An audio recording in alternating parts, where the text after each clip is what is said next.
찬송가 84장 찬송하시겠습니다.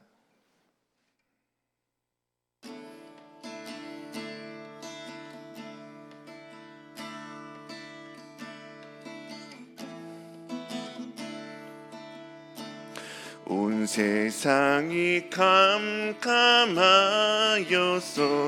참 빛이 없었더니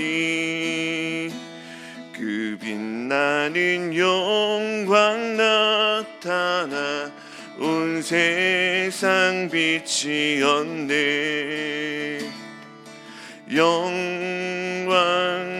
영광의 주, 영광의 주, 밝은 그 빛 내게 비추었네.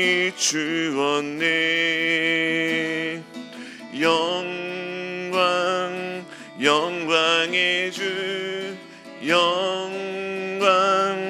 영광의 주, 이 세상의 빛은 오직 주 예수님. 주 말씀을 믿는 사람은 그 마음이 시원하고 주 명령을 준행하는 자 그 길이 환하겠네.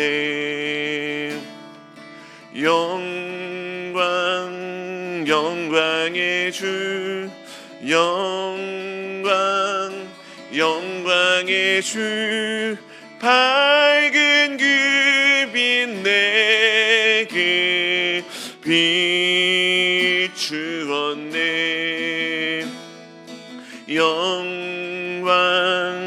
영광의 주, 영광의 주, 이 세상의 빛은 오직 주 예수님. 죄 가운데 사는 사람은 그 눈이 어두워도 그 죄악을 씻는 날에는 그 눈이 밝아지네.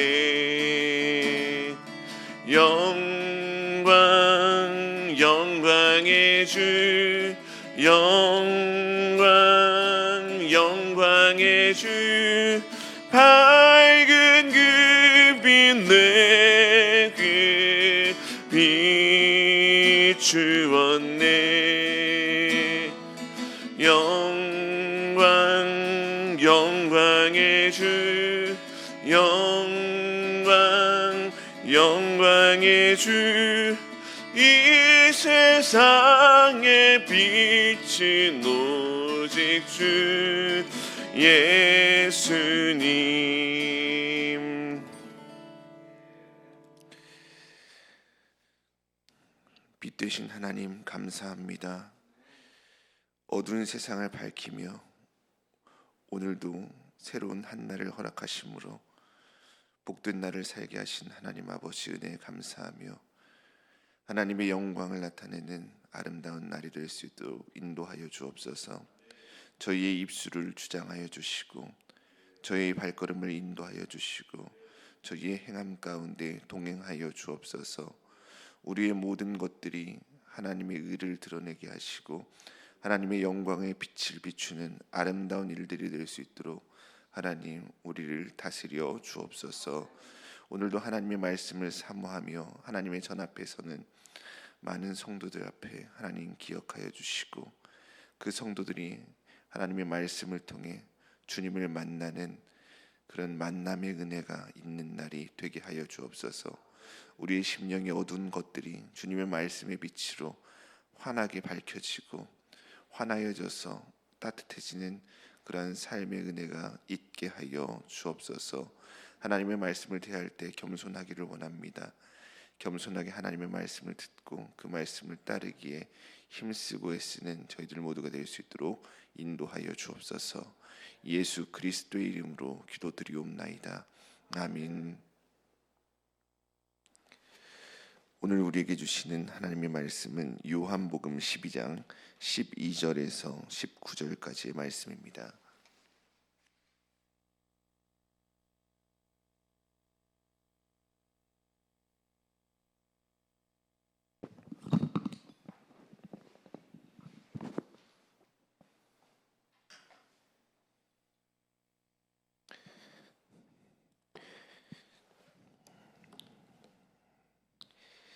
한 목소리로 합독하겠습니다.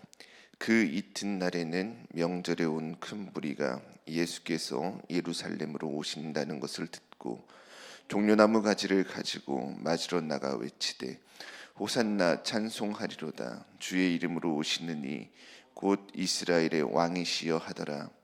예수는 한 어린 나귀를 보고 타시니 이는 기록된 바 시온 따라 두려워하지 말라. 보라, 너의 왕이 나귀 새끼를 타고 오신다 함과 같더라. 제자들은 처음에 이 일을 깨닫지 못하였다가 예수께서 영광을 얻으신 후에야 이것이 예수께 대하여 기록된 것임과 사람들이 예수께 이같이 한 것임이 생각났더라. 나사로를 무덤에서 불러내어 죽은 자 가운데서 살리실 때에 함께 있던 무리가 증언한지라. 이에 무리가 예수를 맞음은 이 표적 행하심을 들었음이로라. 바리새인들이 서로 말하되 볼지어다 너희 하는 일이 쓸데없다. 보라, 온 세상이 그를 따르는도다 하니라. 아멘.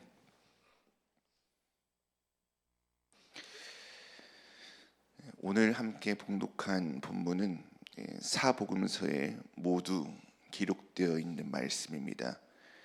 예수님께서 십자가 대속을 이루시기 위해 예루살렘에 입성하실 때 사람들이 종려나무 가지를 흔들어 맞이한 말씀이죠.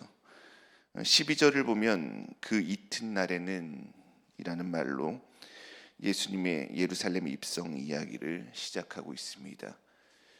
그러니까 예수님께서 예루살렘에 입성하신 것은 마리아가 예수님께 향유를 부은 사건이 있던 바로 다음 날인 일요일에 일어난 일이다라는 것이죠.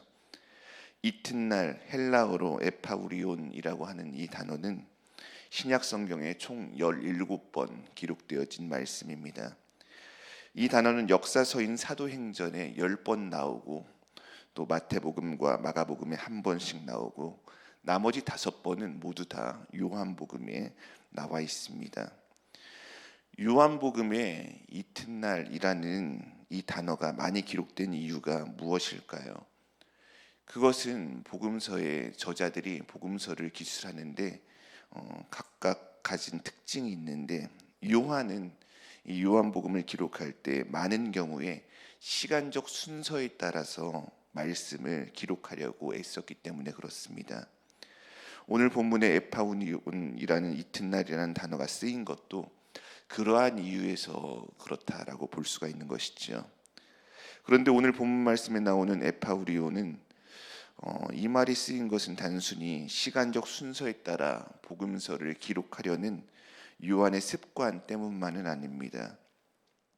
요한은 전날 있었던 사건, 곧 마리아가 예수님께 향유를 부은 사건과 오늘 본문에 예수님께서 예루살렘에 입성하시는 이 사건이 서로 연결되어 있다라는 것을 나타내기 위해서 의도적으로 이 단어를 사용하고 있습니다.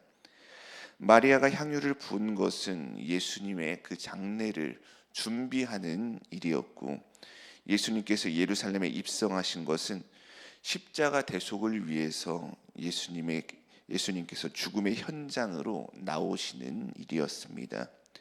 두 사건은 모두 예수님의 죽음과 관련이 되어 있는 사건이었습니다.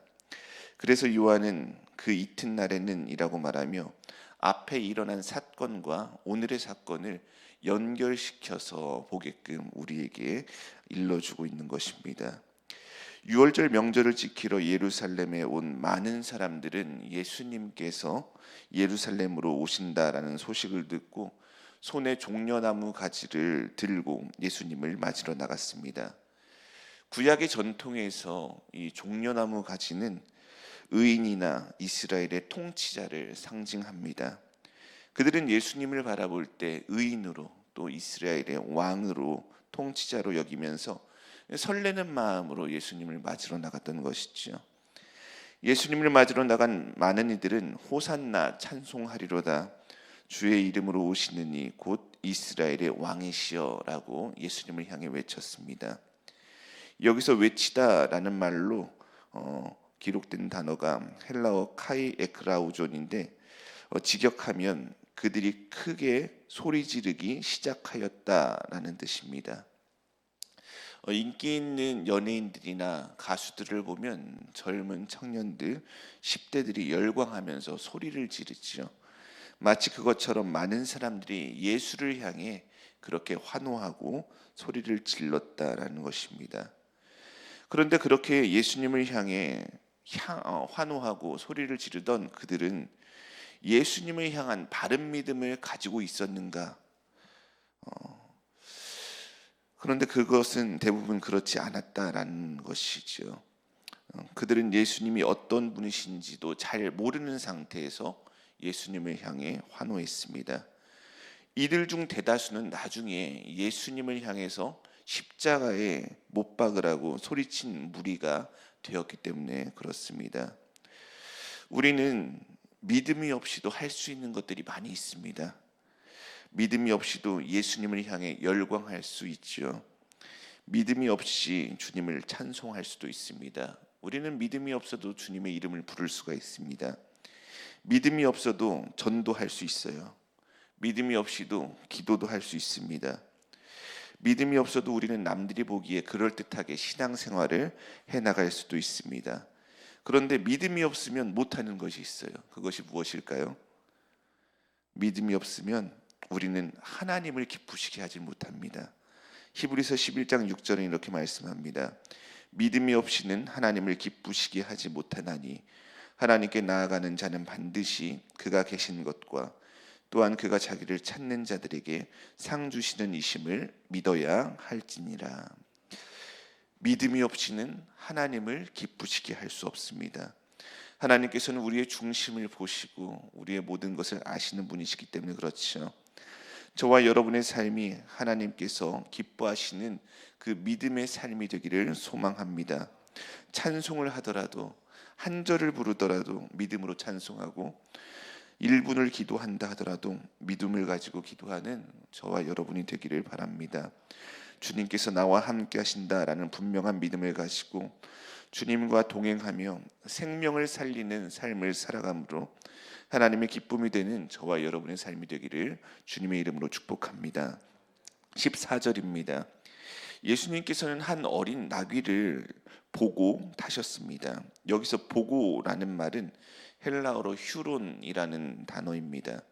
이 말은 찾아서 얻다라는 뜻을 가지고 있습니다.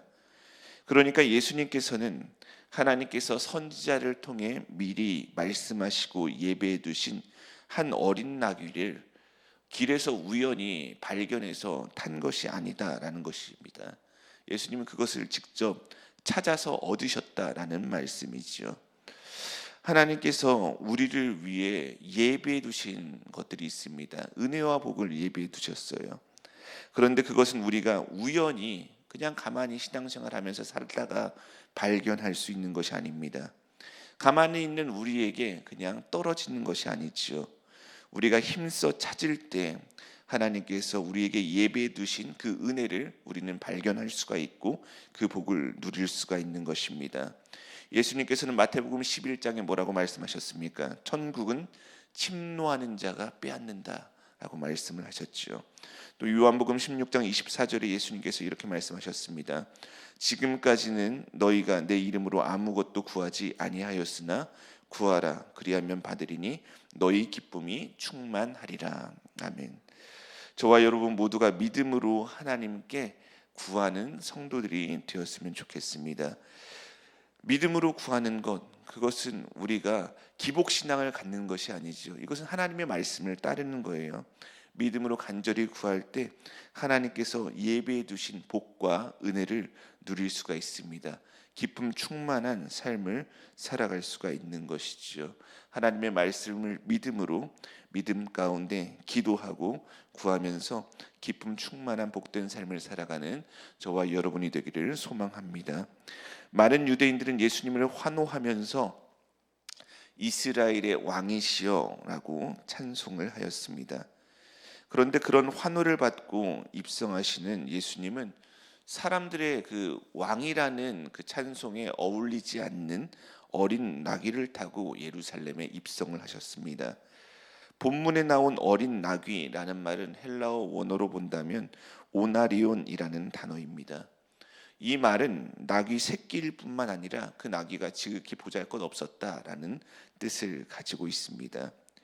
그렇다면 예수님께서는 왜 화려한 병거를 타시지 않고 준말을 타시지 않고 예루살렘에 입성하지 않으시고 연약한 나귀 새끼를 타고 입성하신 것일까요?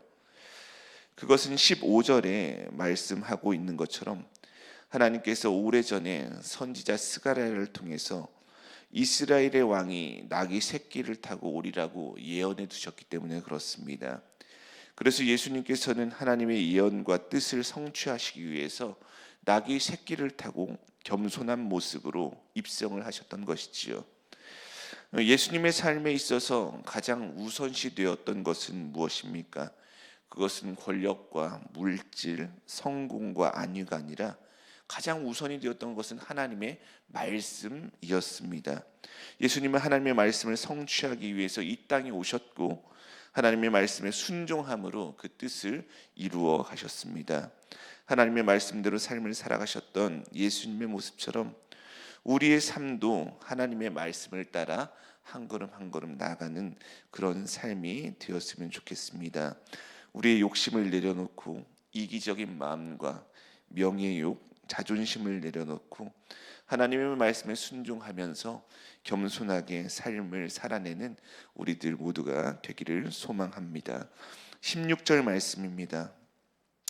제자들은 예수님께서 어린 나귀를 타고 예루살렘에 입성하신 것이 구약 성경에 예언되어져 있는 일, 곧 메시아에 대해서 예언한 일의 성취라는 것을 처음에는 깨닫지 못했습니다. 여기서 깨닫지 못하였다가라는 말은 헬라어로 우크 에크노산이라는 말인데 관찰과 경험이 바탕이 된 감각적인 경험적인 알을 의미합니다. 제자들은 어떠한 사람이었습니까? 제자들은 예수님과 늘 함께했던 사람들이지요. 동고동락하며 예수님의 교훈을 직접 곁에서 가장 가까이서 들은 사람들입니다. 그 사람들이 예수님께서 어린 나귀를 타고 예루살렘으로 들어가시는 그 모습을 두 눈으로 똑똑히 보고도 그들은 자신의 눈앞에 일어난 그 일을 보면서도 그 일이 의미하는 것이 무엇인지를 전혀 눈치채지 못했다라는 것입니다. 제자들은 예수님께서 영광을 얻으신 후에야 그때에서야 비로소 그 의미를 알게 되었습니다. 예수님께서 십자가에 못 박히시고 부활하시고 승천하신 것으로 인해서 예수님이 구약에서 예언한 메시아이심을 확신하게 된 이후에야 성령님께서 그들에게 빛을 조명해 주셔서 비로소 그 사건이 지니고 있는 의미에 대해서 깨닫게 되었던 것이지요. 많은 성도님들은 어떻습니까? 하나님의 말씀인 이 성경을 잘 알고 싶어 하죠. 그래서 예배 시간에 성경 말씀도 잘 듣고요. 성경 공부도 하고 또 매일 큐티도 하고 또 성경 세미나가 있으면 성경 세미나도 찾아서 들으려는 분도 계십니다. 요즘은 인터넷이 잘 되어 있기 때문에 성경 유튜브를 통해서 성경을 배우고자 하는 그러한 분들도 많이 계시죠. 그런데 어떻습니까? 하나님의 말씀을 알기 위해서 우리가 다방면으로 많이 애쓰고 노력하지만 사실 이해하기 어려운 것이 하나님의 말씀인 것 같습니다. 저도 성경을 몇 독하고 또 성경 신학을 공부하고 또 신학 서적도 여러 권 읽었지만 누군가 저에게 성경 좀 잘 아세요? 라고 물어본다면 솔직하게 잘 알지는 못합니다 라고 대답을 할 것 같습니다. 성경 말씀 진리를 아는 것이 참 어렵게 느껴집니다. 우리 성도님들 중에도 성경을 잘 알고 싶지만 이게 쉽게 이해가 되지 않아서 잘 몰라서 답답해하고 또 왜 이렇게 나는 잘 모르겠는 것일까 이렇게 조급한 마음을 가지고 계신 분들도 더러 있을 거라 생각이 됩니다. 하지만 성경 말씀이 잘 이해되지 않는다 하더라도 너무 조급해하지 마시고 낙심하지 마시길 바랍니다. 예수님과 함께 생활하며 예수님의 말씀을 예수님께로부터 직접 배운 제자들조차도 즉석에서 그 말씀의 의미를 바로 깨달은 것이 아니었죠. 우리가 겸손한 마음으로 하나님의 말씀을 사랑하고 가까이 한다면 하나님의 시간에 하나님께서 우리에게 은혜를 주시고 또 성령께서 우리에게 조명해 주셔서 하나님의 말씀을 그때 비로소 깨닫게 해 주실 것입니다. 하나님의 말씀을 깨달을 뿐만 아니라 깨달은 말씀에 순종하며 하나님의 뜻을 이루는 하나님의 사람으로 살아가도록 하나님께서 우리에게 힘을 허락해 주실 것입니다. 저와 여러분 모두가 항상 하나님의 말씀을 가까이 하는 성도들, 그래서 하나님의 은혜로 말씀을 깨달아 말씀에 순종하는 복된 삶을 살아가는 믿음의 성도들이 되기를 소망합니다. 17절입니다. 나사로를 무덤에서 불러내어 죽은 자 가운데서 살리실 때 함께 있던 무리들이 증언을 하였습니다.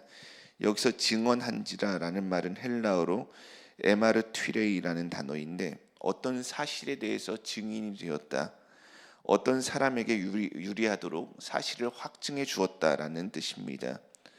그러니까 죽었던 나사로가 다시 살아나는 것을 본 목격자들이 누가 시키지 않았음에도 불구하고 자신들이 나서서 그들이 본 일에 대해서 적극적으로 증언을 하였다라는 것이지요. 18절 말씀은 유대인들이 왜 예루살렘에 입성하는 예수님을 향해서 환호하며 예수님을 맞았는지 요한복음의 저자인 요한이 설명한 것입니다. 유대인들이 예수를 열광하며 환호한 것은 예수가 죽은 나사로를 살리는 그 표적을 행하신 것을 들었기 때문이다라는 것이죠. 유대인들은 예수님에 대해 아는 것이 거의 없었습니다. 그들이 아는 사실은 한 가지, 예수님께서 죽은 자 가운데서 사람을 살리셨다, 죽은 나사로를 다시 살리셨다라는 그 표적뿐이었습니다. 그들은 예수님에 대해 잘 알지 못했지만 그 표적 행하심을 듣고 그 표적을 따르는 자들이 유대인들이었기 때문에 예수에 대해서 환호하고 열광을 했던 것이지요. 지난번 말씀을 나눌 때도 말씀드렸지만 표적 행하신 예수님을 향해 유대인들이 열광한 것처럼 표적은 우리들에게 신앙, 믿음을 불러 일으키기도 합니다. 표적으로 인해 믿음이 생기기도 하는 것이 사실이지요. 하지만 표적은 우리를 변화시키지 못하고 우리를 온전한 믿음으로 인도하지는 못합니다. 변화라는 것은 어떻습니까? 변화는 믿음을 통해서 나타나는 것이지요. 그런데 온전한 믿음은 표적을 통해서 생기는 것이 아니라 그리스도 예수의 말씀을 들음으로 생기는 것입니다. 그렇기 때문에 우리 성도들은 신기하고 놀라운 표적을 구하기보다 변치 않는 진리이신 하나님의 말씀을 구하는 성도가 되어야 합니다.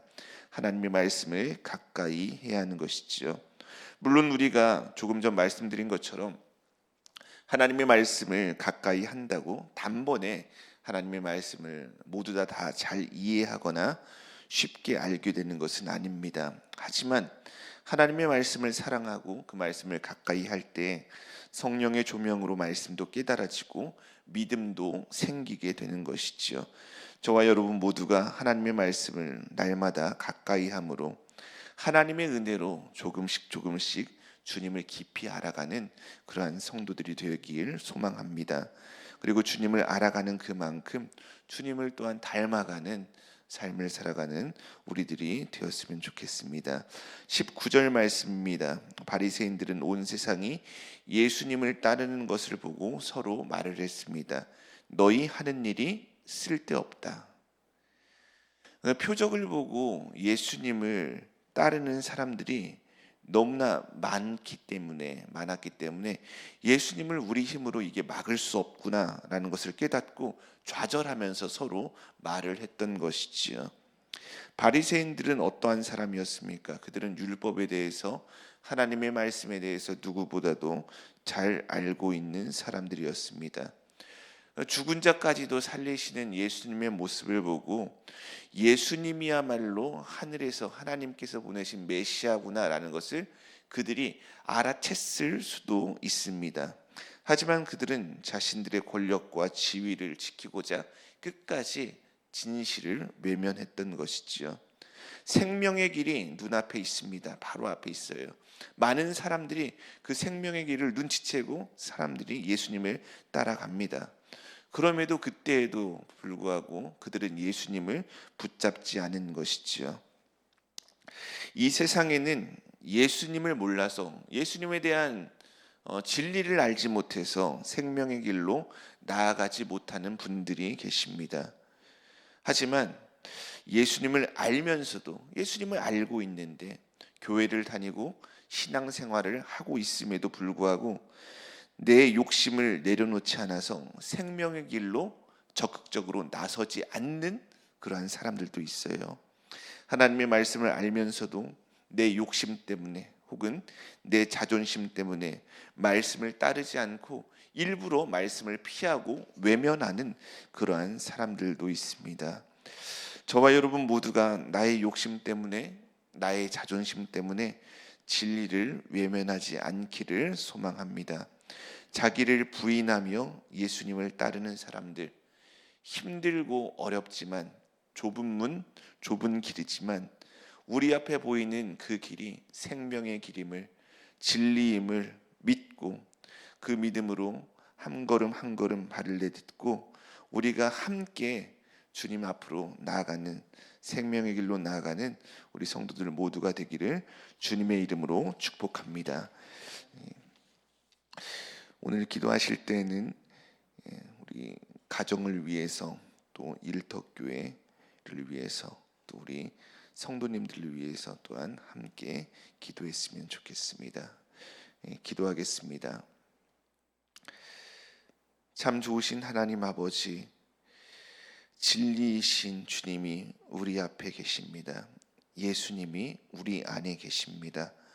그런데 우리는 그 길을 알면서도, 예수님의 존재를, 나와 함께 하시는 예수님을 알면서도 때로는 우리의 이익을 위해서 우리의 마음의 눈을 감을 때가 있습니다.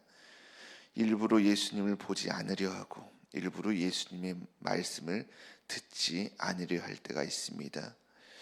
예수님이 무엇보다도 가장 크고 귀하신 분이신데 우리의 이기심 때문에, 우리의 욕심 때문에 그렇게 귀를 막고 눈을 감는 어리석은 우리들의 삶을 주님 긍휼히 여기시고 불쌍히 여겨 주옵소서. 주님의 말씀을 따르고 무엇보다 말씀에 순종하는 그 길이 생명이 되는 길임을 잊지 않게 하시고 생명의 길을 따라 나아가는 결단의 삶을 살아가는 우리들 모두가 될 수 있도록 인도하여 주옵소서. 하나님 아버지, 주님께서 예배해 두신 복과 은혜를 오늘도 기도하며 구합니다. 하나님, 은혜를 덧입혀 주옵소서. 주님, 우리의 삶을 인도하시고 복을 허락하여 주옵소서.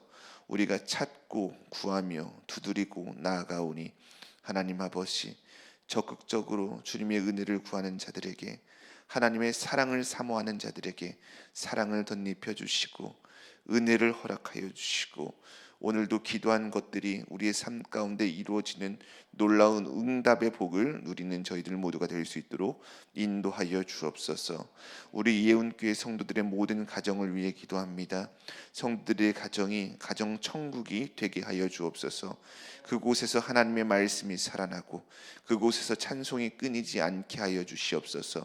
불평, 불만, 원망보다는 하나님을 향한 감사의 고백으로 하루를 시작하고 또한 가족들을 축복하고 격려해주고 위로해주는 믿음의 가정들이 되게 하여 주옵소서.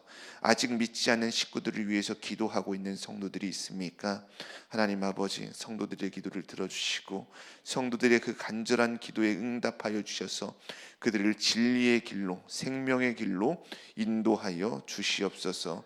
하나님, 우리 예훈교회가 정말로 살아있는 믿음의 공동체가 되기를 원합니다. 이 지역사회에서 많은 영혼들을 살리는 그 구원의 방주의 역할을 감당하는 교회가 되기를 원합니다. 하나님께서 우리 교회를 사용하여 주시고 우리 교회를 통하여서 많은 영혼들을 구원하여 주시옵소서. 오늘도 일터에 나가서 열심히 근무하며 하나님의 뜻을 따르는 성도들이 있습니다. 하나님, 그 일터가 교회가 되게 하여 주옵소서. 일터에서 일하는 모든 성도들이 그 일을 통하여서 하나님의 영광을 드러내게 하시고 그 일터 가운데서도 하나님의 뜻을 이루고 하나님의 말씀을 성취하는 삶을 살아가는 거룩한 성도들 모두가 되도록 축복하여 주옵소서. 예수 그리스도의 이름으로 기도드리옵나이다. 아멘.